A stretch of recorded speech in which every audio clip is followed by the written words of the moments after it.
plate ရယူရီးယားဒီဇိုင်းလုပ်ထားပဲစားပြီးရင်ကော်ဖီတောက်မယ်အာကော်ဖီလေးတော့မသိဘူးတော်သားဆိုတော့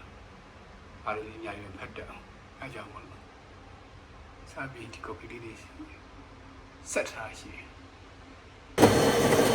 အဲကော်ဖီကိုပလင်းလေးတွေပဲထည့်ဆက်ထားတဲ့ဟာကိုဒီထဲမှာထည့်ပြီးတော့မှဆက်နဲ့ဖြိုလိုက်တော့ဆက်တော့ဒီရတာလေးရလေရမ်းကောင်းတယ်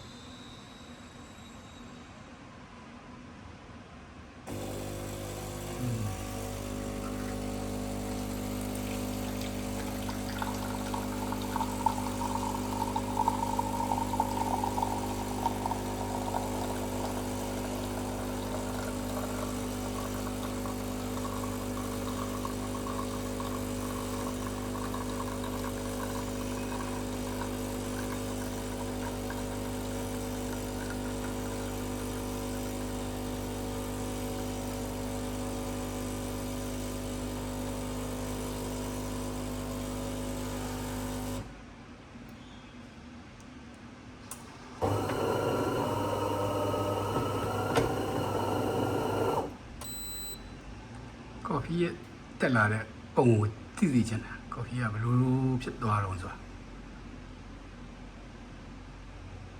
ဖြည်းဖြည်းချင်းရောင်ပြောင်းသွားပြီ